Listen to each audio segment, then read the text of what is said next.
Hello everyone, मैं राजकुमार एक बार फिर से आपके अपने इस परिवार में आप सभी का स्वागत करता हूं। उम्मीद है टेंस से रिलेटेड जो दो वीडियोस हैं वो आप सभी को बहुत पसंद आए होंगे, जिसमें हमने ये सीखा कि टेंस क्या है, वो कैसे बनता है, उसमें टाइम और एक्शन कैसे काम करते हैं। अगली वीडियो में हमने सीखा कि सर हेल्पिंग वर्ब और मेन वर्ब की फॉर्म्स कैसे मिलकर एक टेंस को बनाती है। फिर मैंने आपको लास्ट में टेंस भी बनाना सिखाया था। आज हम उसी सीरीज को आगे बढ़ाएंगे और प्रेजेंट के जो चारों टेंस है वो कैसे बने, उनमें कैसे हेल्पिंग वर्ब और मेन वर्ब काम करती है, उनसे रिलेटेड हर एक बात को हम आज सीखने वाले हैं, जो कि एसएससी, बैंक, डिफेंस और हर एक स्टेट के एग्जाम में बहुत बढ़िया लेवल के क्वेश्चंस को डील करने में आपकी सहायता करेगा। तो सिर्फ शुरुआत से अंत तक मेरे साथ बने रहें। साथ ही साथ एक बार और फिर से कि इस वीडियो को लाइक करें, फॉलो करें, सब्सक्राइब करें और साथ ही साथ उस हर एक विद्यार्थी तक इसको जरूर पहुंचाएं जो कि कॉम्पिटेटिव एग्जाम की तैयारी कर रहा है या किसी भी क्लास में वो टेंस से रिलेटेड प्रॉब्लम को फेस कर रहा है। चलिए, तो बिना किसी दिक्कत के आज हम स्टार्ट करेंगे। सबसे पहली बात जो मैंने आपको लास्ट वीडियो में बोली भी थी कि सर जो इंडेफिनिट टेंस होता है और सिंपल टेंस होता है उनमें क्या डिफरेंस होता है। तो इंडेफिनिट और सिंपल टेंस में अगर आपको डिफरेंस नहीं पता है तो ये चीज आपके लिए है, तो बड़े ध्यान से समझिएगा। अब हम सीखने जा रहे हैं what's the basic difference between simple and indefinite tense. Simple और इंडेफिनिट टेंस में क्या डिफरेंस है उसको सिखाता हूं, ध्यान से समझिएगा बातों को। अगर सर कहीं पर भी बी हेल्पिंग वर्ब मतलब आप सभी को पता है क्या होती है, is, am, are, was, were, be, been और बी, बीन और बी, ये 8 बी हेल्पिंग वर्ब होती है। अगर ये बी हेल्पिंग वर्ब का काम ना करके किसका काम करने लग जाए, सेंटेंस में मेन वर्ब का काम करने लग जाए, मेन वर्ब का फंक्शन करने लग जाए, तो समझ लेना वहां पर जो टेंस बना है वो बनेगा सिंपल टेंस। मतलब सर सिंपल टेंस के अंतर्गत जो बी हेल्पिंग वर्ब है वो मेन वर्ब का फंक्शन करती है ना। Be helping verb main verb का फंक्शन करती है कौन से टेंस में, सिंपल टेंस में। जबकि अगर कहीं पर डू हेल्पिंग वर्ब जो कि आप सभी को आती है, डू, डिड और डज होती है, उसके बाद हैव हेल्पिंग वर्ब जो कि हैज, हैव और हैड होती है, और उसके साथ साथ पूरी की पूरी इंग्लिश में जितनी भी मेन वर्ब है वो सभी के सभी, तो एक, दो, तीन, ये तीन अगर मेन वर्ब का काम करें तो जो टेंस बनेगा सर वो बनेगा इनडेफिनिट टेंस। कौन सा टेंस, इनडेफिनिट टेंस। तो मतलब इनडेफिनिट टेंस में do helping verb, have helping verb और मेन वर्ब किसका फंक्शन करती है सर, ये तीनों के तीनों मेन वर्ब का फंक्शन करते हैं। एक बार और ध्यान से समझिएगा कॉन्सेप्ट को। अगर बी हेल्पिंग वर्ब को मेन वर्ब की तरह काम करवा दो तो सिंपल टेंस, जैसे मैंने बोला आई एम और teacher, I am a teacher, तो यहाँ पर मैंने देखा बी हेल्पिंग मेन वर्ब का काम कर रही है, तो बी हेल्पिंग अगर मेन वर्ब का काम करे तो टेंस कौन सा बनाएगी, सिंपल टेंस बनाएगी। कौन सा टेंस बनाएगी, सिंपल टेंस। अगर प्रेजेंट फॉर्म में तो प्रेजेंट सिंपल, पास्ट फॉर्म में तो पास्ट सिंपल, फ्यूचर फॉर्म में तो फ्यूचर सिंपल। उसी तरीके से अगर do helping verb, have helping verb और मेन वर्ब ये तीनों के तीनों मेन वर्ब का फंक्शन करे तो टेंस इंडेफिनिट बनता है। जैसे मैंने बोल दिया he does his homework, he does his homework, वो अपना काम करता है। तो यहाँ पर देखो डज डू हेल्पिंग वर्ब है, यही मेन वर्ब का काम कर रही है। अगर do helping verb main verb का काम कर रही है मतलब टेंस कौन सा बनेगा सर, इनडेफिनिट टेंस बनेगा। कौन सा टेंस बनेगा, इनडेफिनिट टेंस। तो अगर ये तीनों के तीनों मेन वर्ब का काम करे तो इंडेफिनिट, और अगर be helping verb main verb का काम करे तो सिंपल। अगर यहाँ पर प्रेजेंट फॉर्म है तो प्रेजेंट इंडेफिनिट, पास्ट फॉर्म है तो पास्ट इंडेफिनिट, फ्यूचर फॉर्म है तो फ्यूचर इंडेफिनिट। मतलब क्या सीखा कि सर सिंपल टेंस में be helping verb main verb का काम करती है और इंडेफिनिट टेंस में do helping verb, have helping verb, main verb किसका काम करती है, मेन वर्ब का काम करती है। उम्मीद है सिंपल और इंडेफिनिट टेंस से रिलेटेड ये कॉन्सेप्ट आपको समझ में आ गया होगा। अब हम टेंस को बनाने के लिए स्ट्रक्चर्स के ऊपर काम करेंगे। एक बारी आप स्ट्रक्चर समझ लीजिए, फिर हर एक टेंस में उनका स्ट्रक्चर कैसे बनेगा, कैसे उनका फॉर्मेशन होगा, उन चीज को अपन समझेंगे। चलिए ध्यान से सीखें। There are 6 types of structures in English grammar, है ना। 6 तरह का स्ट्रक्चर होता है इंग्लिश में, अफर्मेटिव, नेगेटिव, इंटरोगेटिव, इंटरोनेगेटिव, क्यूडब्ल्यू जिसको क्वेश्चन वर्ड भी बोलते हैं, क्यूडब्ल्यू नेगेटिव या डब्ल्यूएच नेगेटिव। ये 6 तरह के स्ट्रक्चर होते हैं। इसमें से घबराना नहीं है, सिर्फ पहला स्ट्रक्चर आपको याद रखना है, बाकी के सब स्ट्रक्चर अपने आप ही याद होते चलेंगे। ध्यान से मेरे साथ सीखें, बहुत खास चीज मैं आपको सिखाने जा रहा हूं, तो ध्यान से सीखते चलिएगा। अगर सब जो वर्ब है, हेल्पिंग वर्ब और मेन वर्ब होती है, अगर वर्ब के पहले सब्जेक्ट और वर्ब के बाद क्या लिखा हो सर, ऑब्जेक्ट लिखा हो। वर्ब के पहले सब्जेक्ट और वर्ब के बाद ऑब्जेक्ट लिखा हो, यहाँ भी देखो वर्ब के पहले सब्जेक्ट और वर्ब के बाद ऑब्जेक्ट है। तो अगर वर्ब के पहले सब्जेक्ट और वर्ब के बाद ऑब्जेक्ट लिखा हो तो जो स्ट्रक्चर बनता है वो बनता है अफर्मेटिव स्ट्रक्चर। वर्ब के पहले सब्जेक्ट, वर्ब के बाद ऑब्जेक्ट, तो अफर्मेटिव बनेगा। अगर सर इस अफर्मेटिव के स्ट्रक्चर में हेल्पिंग वर्ब के बाद क्या लगा दी जाए, नोट लगा दिया जाए। अगर हेल्पिंग वर्ब के साथ नोट लगा दो, मैं यहाँ भी लिख भी देता हूं, अगर हेल्पिंग वर्ब के साथ नोट लगा दिया जाए सर तो स्ट्रक्चर नेगेटिव बन जाता है। अगर इस अफर्मेटिव के स्ट्रक्चर में हेल्पिंग वर्ब को सब्जेक्ट के आगे रख दिया जाए, अगर सर हेल्पिंग वर्ब को सब्जेक्ट के आगे रख दिया जाए, आगे पुट कर दिया जाए और लास्ट में क्वेश्चन मार्क लगा दिया जाए तो स्ट्रक्चर कौन सा बन जाता है? इंटेरोगेटिव का स्ट्रक्चर बन जाता है। फिर अगर चौथे नंबर के स्ट्रक्चर की बात करो तो इंटेरोनेगेटिव दिखा, मतलब नेगेटिव और इंटेरो इन दोनों को मिलाकर इंटेरोनेगेटिव बन गया, जिसमें सब्जेक्ट के पहले आपको लगाना है हेल्पिंग वर्ब, हेल्पिंग वर्ब पहले लगाने से इंटेरोगेटिव बन गया और उसके बाद नोट लगा देने से नेगेटिव बन गया। तो क्या बन गया सेंटेंस? इंटेरोनेगेटिव। मतलब इसमें क्या है सर कि सब्जेक्ट के पहले हेल्पिंग वर्ब आएगी और सब्जेक्ट के बाद में नोट लगेगा। तो हेल्पिंग वर्ब पहले लिख दी मतलब इंटेरोगेटिव, उसके बाद नोट लिख दिया मतलब नेगेटिव। ठीक है, चल अगली चीज सीखेगा।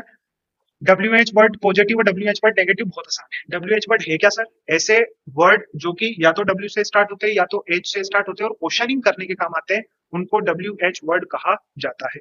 और इन WH वर्ड का जो स्ट्रक्चर होता है बहुत ही आसान होता है। क्या ये सेम स्ट्रक्चर आपको कहीं पर लिखा हुआ दिखा? तो आप बोलेंगे सर कि ये सेम का सेम स्ट्रक्चर जो है वो इंटेरोगेटिव के प्लेस पर लिखा है। किसके प्लेस पर? इंटेरोगेटिव के प्लेस पर लिखा है, मतलब थर्ड स्ट्रक्चर लिखा हुआ है। तो अगर इंटेरोगेटिव के स्ट्रक्चर में आप किसको लगा दें? आप पहले WH वर्ड को, व्हाट, हु, हुम, व्हेन, वेयर, इन सबको, तो स्ट्रक्चर बन जाता है कौन सा? पांचवा WH वर्ड या क्वेश्चन वर्ड का। उसी तरीके से इस स्ट्रक्चर को देखिए, ये सेम स्ट्रक्चर आपको कहीं लिखा हुआ दिखेगा तो आप बोलेंगे सर ये लिखा है इंटेरोनेगेटिव के प्लेस पर। कहाँ लिखा है? इंटेरोनेगेटिव स्ट्रक्चर के प्लेस पर लिखा है फोर्थ नंबर पर। तो अगर फोर्थ नंबर के स्ट्रक्चर के पहले WH वर्ड लगा दो तो सिक्स्थ नंबर का जो स्ट्रक्चर है वो आप बना लेंगे। तो स्ट्रक्चर कैसे बना वो आपको बहुत पिन पॉइंट तरीके से समझ में आ गया होगा, जिसको एक बार और मैं रिवाइज करवाता हूँ कि सर वर्ब के पहले सब्जेक्ट, वर्ब के बाद ऑब्जेक्ट मतलब अफर्मेटिव। अगर सर वर्ब के बाद नोट मतलब नेगेटिव। अगर सर वर्ब को सब्जेक्ट के पहले लिख दो मतलब इंटेरोगेटिव। अगर सर वर्ब को सब्जेक्ट के पहले लिखकर पीछे नोट लगा दो मतलब इंटेरोनेगेटिव। WH के बाद इंटेरोगेटिव का स्ट्रक्चर लिख दो तो WH पॉजिटिव और WH के बाद अगर इंटेरोनेगेटिव का स्ट्रक्चर लिख दो तो WH नेगेटिव। 6 बातें आपको याद रखना है बस, इसके अलावा कुछ भी स्ट्रक्चर से रिलेटेड आपको बातें याद नहीं रखना है। अब ये जो स्ट्रक्चर बनाए ना सर, ये 12 ही टेंस में अपने बनेंगे, सिर्फ इनमें चेंज होगी तो क्या? हेल्पिंग वर्ब और मेन वर्ब की फॉर्म, क्योंकि हर एक टेंस की हेल्पिंग वर्ब अलग है, हर एक टेंस की मेन वर्ब अलग है, उनकी फॉर्म अलग है। तो बस इनमें अगर हेल्पिंग वर्ब और मेन वर्ब को चेंज कर दिया जाए तो आप देखेंगे कि 12 ही टेंस का आपने स्ट्रक्चर बना लिया होगा। तो बिना किसी दिक्कत के आज हम फिर प्रेजेंट के चारों टेंस को कैसे बनाते हैं, उनके स्ट्रक्चर क्या होते हैं, उनकी बात करते हैं। सबसे पहले नंबर पे बात करेंगे प्रेजेंट सिंपल या इंडेफिनिट टेंस की। बड़े ध्यान से सीखिएगा कैसे काम करता है ये, उसके बाद में हम आगे बढ़ते हैं, है ना। चले यहीं पे बना देता हूं मैं प्रेजेंट सिंपल। देखो इधर सर, जो सिंपल होता है यहां पर देखो, अभी मैंने बताया कि सर सिंपल जो है वो एक ऐसा वर्ड है। मेरे को एक बात बताओ, सिंपल सी बातों, सिंपल सी टर्म्स में आपको समझाता हूं मैं, ज्यादा उलझाने से अच्छा। क्या ऐसी कोई हेल्पिंग वर्ब या मेन वर्ब है जो सिंपल चीज को बताती है? अपन ने वर्ब की 5 फॉर्म पढ़ी, फर्स्ट, सेकंड, थर्ड, फोर्थ और फिफ्थ फॉर्म। 5 फॉर्म पढ़ ली, उसमें से फर्स्ट फॉर्म और फिफ्थ फॉर्म प्रेजेंट फॉर्म है, सेकंड पास्ट है, थर्ड परफेक्ट है और फोर्थ कॉन्टिन्यूस है। तो क्या हेल्पिंग वर्ब और मेन वर्ब की कोई फॉर्म सिंपल को बता सकती है क्या? नहीं। ये एक ऐसा एक्शन है जिसको बताने के लिए आपके पास ना तो कोई हेल्पिंग वर्ब है और ना ही कोई मेन वर्ब। मतलब इसमें इसकी तो अपन बात करेंगे नहीं, सिर्फ बात करेंगे किसकी? प्रेजेंट की बात करेंगे। तो प्रेजेंट क्या है सर? प्रेजेंट है इसमें टाइम। मैं नीचे लिख देता हूँ, प्रेजेंट क्या है? टाइम है, क्योंकि एक्शन को बताने के लिए अपने पास कुछ नहीं है। मतलब टाइम को बताने के लिए आप जिस वर्ब का भी यूज करेंगे बस वही वर्ब मेन वर्ब होगी। तो मैं उसी को मेन वर्ब लिख देता हूँ हेल्पिंग वर्ब को हटाकर। ठीक है, तो यहाँ पर जो टाइम बताएगा ना, टाइम बताने के लिए आप जिस वर्ब का यूज करेंगे वही मेन वर्ब होगी। अब बात को ध्यान से समझना। प्रेजेंट फॉर्म जो होती है, प्रेजेंट फॉर्म फर्स्ट फॉर्म और फिफ्थ फॉर्म को बोलते हैं। प्रेजेंट फॉर्म क्या है? फर्स्ट फॉर्म भी है और प्रेजेंट फॉर्म फिफ्थ फॉर्म भी है। अब बात को ध्यान से समझिएगा, प्रेजेंट फॉर्म फर्स्ट फॉर्म भी है और फिफ्थ फॉर्म भी है। इधर देखिए, मैं आपके सामने तीनों हेल्पिंग वर्ब लिख देता हूँ। मैंने बी हेल्पिंग वर्ब भी लिख दी, मैंने डू हेल्पिंग वर्ब भी लिख दी और मैंने हैव हेल्पिंग वर्ब भी लिख दी।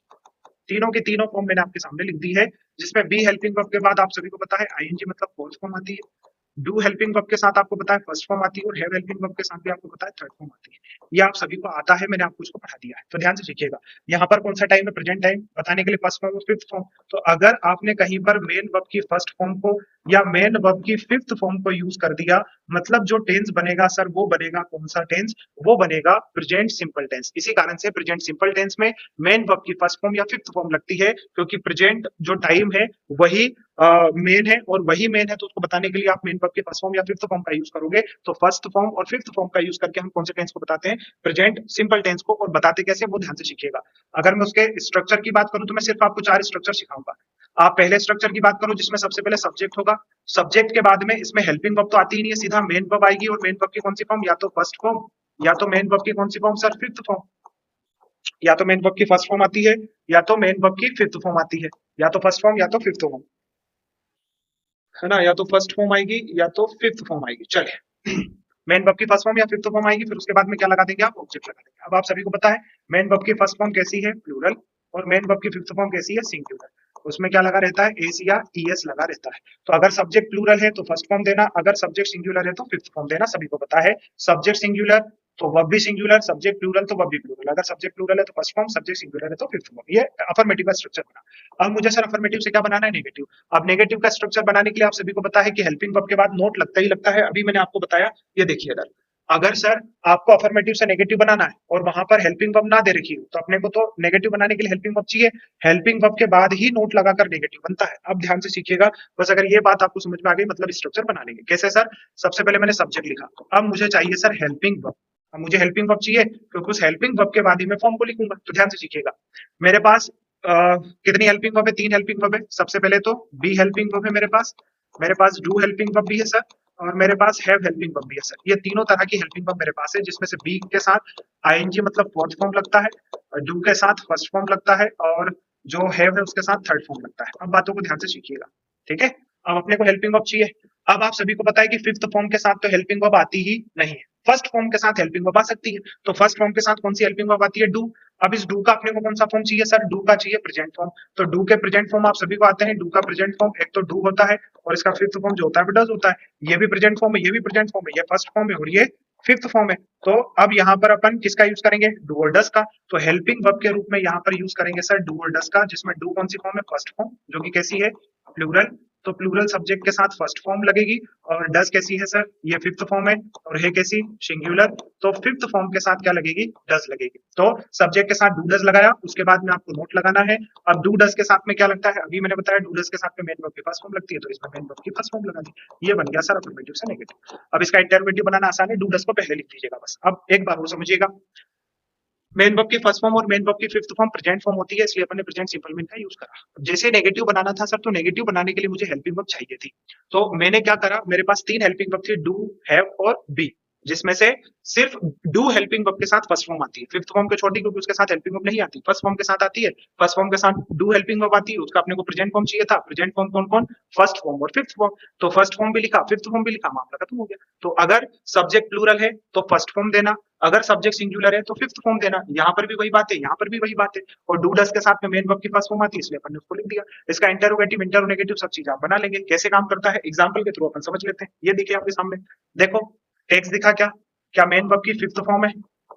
क्यों दी फिफ्थ फॉर्म, क्योंकि सब्जेक्ट कैसा है सर, सिंगुलर। अगर सब्जेक्ट सिंगुलर तो वर्ब भी कैसी आएगी, सिंगुलर। तो कौन सा टेंस बन गया इसमें, प्रेजेंट इंडेफिनिट टेंस। अगले में देखो डज नॉट के बाद मेन वर्ब की फर्स्ट फॉर्म, मतलब कौन सा टेंस, प्रेजेंट इंडेफिनिट। अगले में देखिएगा डू आई वर्क, क्या है, डू हेल्पिंग वर्ब, और वर्क जो है वो मेन वर्ब है।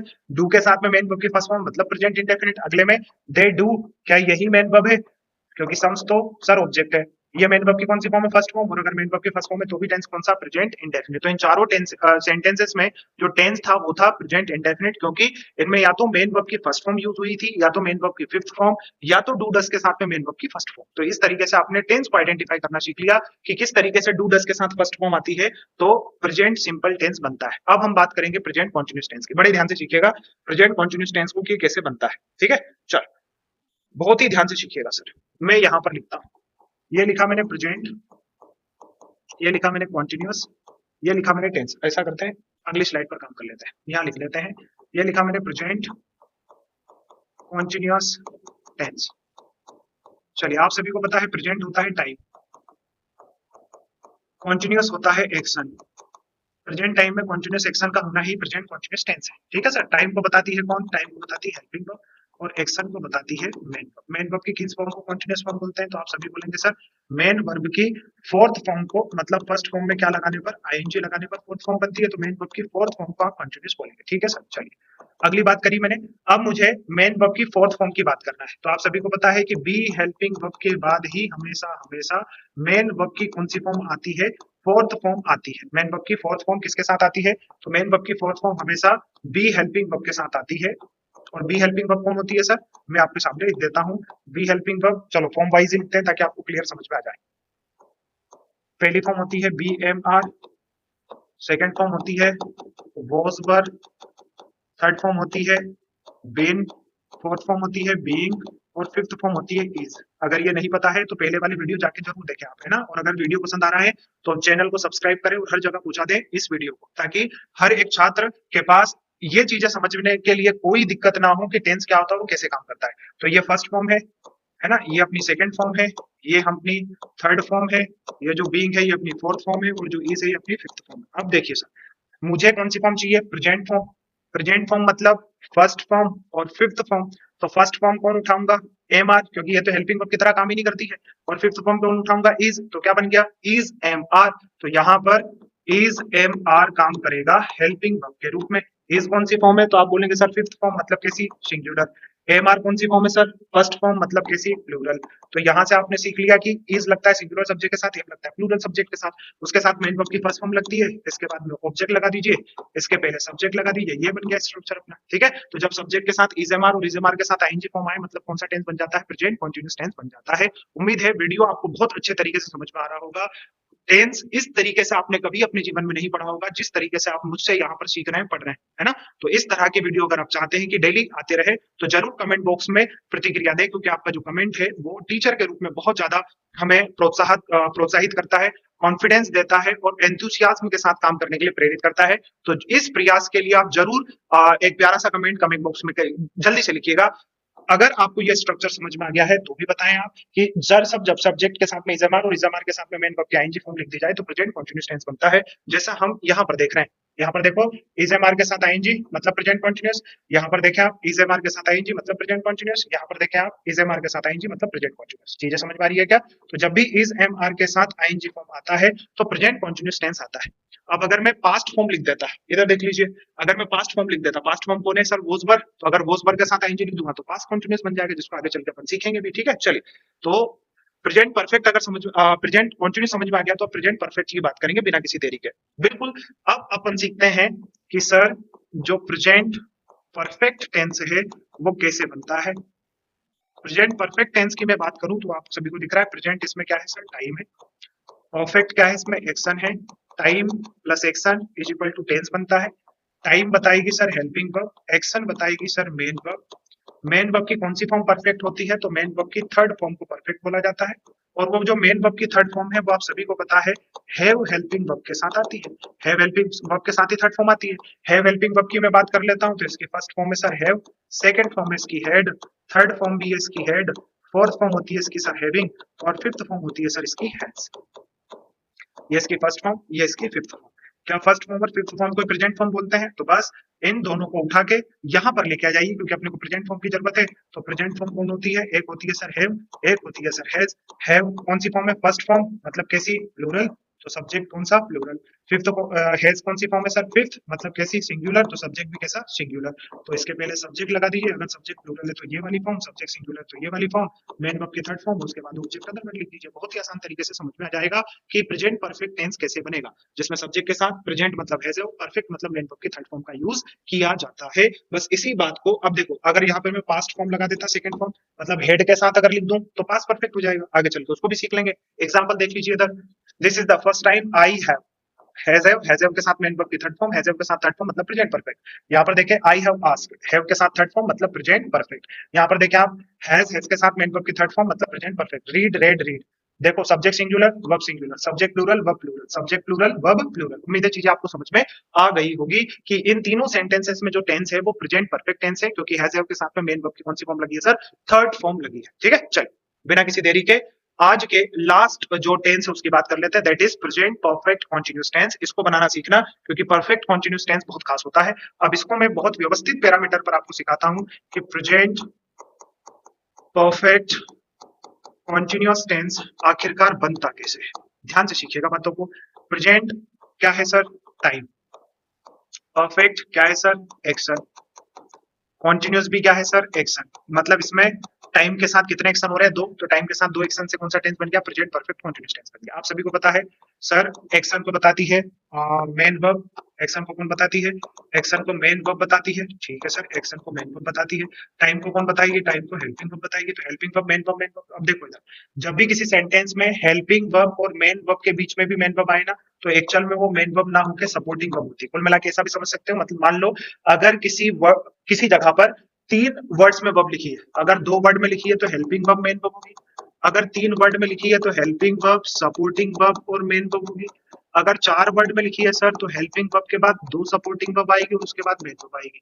ठीक है, मान लीजिए कल के दिन आप थार लेने गए, थार लेने गए तो सबसे पहले कौन मिलेगा आपको? हेल्पर, जो बोलेगा सर आइए बैठिए चाय पानी लीजिए। फिर उसके बाद में उसका सपोर्टिंग स्टाफ आपको उस कार के बारे में बताएगा। फिर उसका सपोर्टिंग स्टाफ जो आपको टेस्ट ड्राइव एंड ऑल जो नेसेसरी चीज होती है उसके बारे में समझाएगा, पेपर वर्क करेगा। फिर उसके बाद में लास्ट में मैनेजर आएगा जो आपको चाबी दे देगा, लीजिए सर जाइए और तबाही मचा दीजिए भारत के रोड्स पर। ठीक है, देख ही रहे हैं आपको, है ना। चलिए, तो सबसे पहले हेल्पर होगा, उसके बाद उसका सपोर्टिंग स्टाफ, फिर उसका सपोर्टिंग स्टाफ और बाद में मेन स्टाफ। बस यहीं पर है कि जब हेल्पिंग वर्ब उसके बाद में 3 वर्ब हो तो पहली हेल्पिंग वर्ब होती है, दूसरी जो होती है सर वो सपोर्टिंग वर्ब होती है और जो तीसरी होती है वो मेन वर्ब होती है। अब आप सभी को पता है मेन वर्ब कि किस फॉर्म को कॉन्टिन्यूस बोलते हैं, तो मेन वर्ब की फोर्थ फॉर्म मतलब फर्स्ट फॉर्म में आईएनजी को कॉन्टिन्यूस बोला जाता है। किस फॉर्म को थर्ड फॉर्म बोलते हैं, तो आप सभी को पता है थर्ड फॉर्म को परफेक्ट फॉर्म बोला जाता है।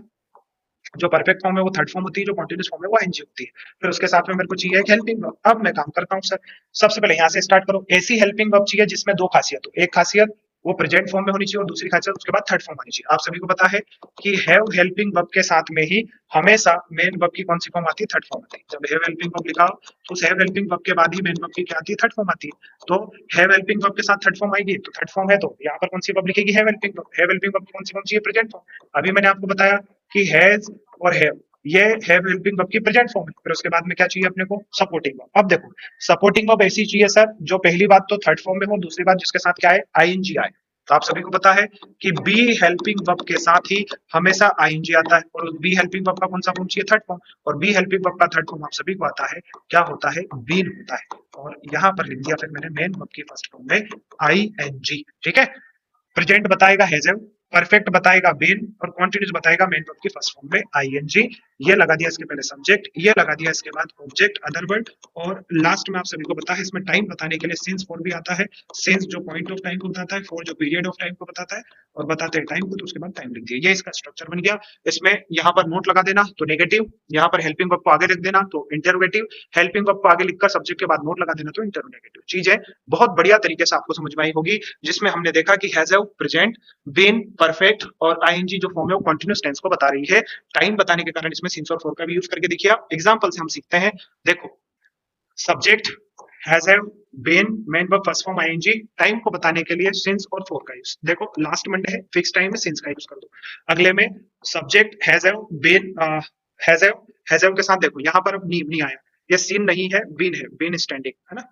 आई हैव बीन स्टैंडिंग, तो हैज हैव के साथ बीन, बीन के साथ मेन वर्ब की फर्स्ट फॉर्म में आएंगे, बिल्कुल ठीक लिखा रहा है। नीचे देखो यहाँ पर सिंस और फॉर, क्या टाइम फिक्स है? 8 o'clock, मतलब सिंस लगेगा, फॉर नहीं आएगा। अगले में देख लेंगे हम सब्जेक्ट के साथ हैव, हैव के साथ बीन, बीन के साथ मेन वर्ब की फर्स्ट फॉर्म में आएंगे। फिर आगे चलें तो यहाँ पर देखा हमने द लास्ट वन, जब भी लास्ट के पहले द आर्टिकल लगे तो हमेशा हमेशा याद रखना लास्ट प्लस टाइम के पहले अगर द आर्टिकल आया है तो फिर फॉर का यूज होता है, सिंस का यूज नहीं होता। ये कॉन्सेप्ट होता है इंग्लिश में। ठीक है, तो उम्मीद है ये चीजें आपको समझ में आ गई होगी। आज हमने प्रेजेंट के चारों टेंस को बनाना सीखा, किस तरीके से प्रेजेंट सिंपल, कॉन्टिन्यूअस, परफेक्ट और परफेक्ट कॉन्टिन्यूअस टेंस को बनाया जाता है। उम्मीद है बहुत व्यवस्थित तरीके से आपको ये वीडियो समझ में आया होगा। पास्ट और फ्यूचर की भी सीरीज आगे आने वाली है, तो इस वीडियो को हर जगह सर्कुलेट करें, हर जगह पहुंचा दें, अपने उस हर एक मित्र को इसको पहुंचाएं जो कि कहीं ना कहीं इंग्लिश सीखने का प्रयास कर रहा है, ताकि अपनी वो तैयारी को बहुत अच्छे तरीके से पुख्ता कर सके और जीवन में आगे बढ़ सके। इसी आशा के साथ, इसी शुभकामना के साथ इन सभी को